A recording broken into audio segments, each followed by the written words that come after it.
አያት ትሄዳለህ? ግቢ፣ እኔም ወደዛው ነኝ። ኧረ እኔ እሱ እንዳይከፋው ብዬ ነው ደረስ ብዬ የምወጣው እንጂ በጣም ነው ምጠላት። መርዝ ነገር ጠብ አድርጌ ብሰጣት ራሱ ደስ ባለኝ። በቃ ደውልልሻለሁ። አስገረምኩ አይደል? ባልሽን ነጥቃሽ መሆን አለበት መቼም።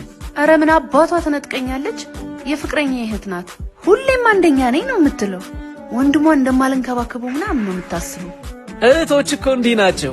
እና ያግቧቸዋ ይሄንን ካሉ። ጠቆርክ ከዛ አልተመቸ ምናምን። እስኪ እሷን ቦይፍሬንድ ልናይላት ነው አሁን። ቦይፍሬንዷን እስካሁን አታውቂውም እንዴ? ኧረ የታባቱ አውቄው ይሄን ብጣሻ። ሰሞኑን ነው ተመልሳ ወደ ኢትዮጵያ የመጣችው። የእሷን ቢጤ ከንቱ ጠብሳለች መሰለኝ። ኑ ላስተዋውቃችሁ ብላ ጠራችን። ደወለች። ወይዬ ውዴ እየደረስኩልሽ ነው። አንቺ ልጅ ግን ወንድሜን እየተንከባከብሽው አይደለም። ከዚህ በላይ ምን አርግ ነው የምትለኝ? እህትህ ግን እሷ እኮ ለጨዋታ ነው።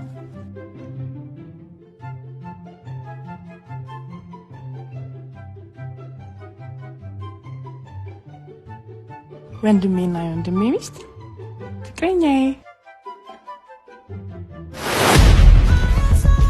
ራይድ ሰራ በነበረ ጊዜ ሁሌም የሚገርመኝ ገጠመኝ ነበር። በዛች ቅጽበት ያወቀ ሰው ስለ ቤቱና ትዳሩ፣ ስለ ጓደኞቹና ስለ አማቾቹ ክፋት ዝክዝክ አድርጎ ይነግራል። በእርግጥ አንዳንዴ ለሰው ስታካፍለው የሚቀል ነገር ይኖራል። ግን ለማን ነው የምታካፍለው ነው። ድንገት ላገኘው ሰው ስላገናኘህ ነገር የሚመለከተውን ጉዳይ እንጂ ያን ያህል ኤክስትራ ማይል ርቀህ ስለ ገመና ማውራት ትዝብት እንጂ መፍትሄ አያመጣም። አለፍ ሲልም እንደዚህ አይነት ገጠመኞችን ሊያመጣ ይችላል።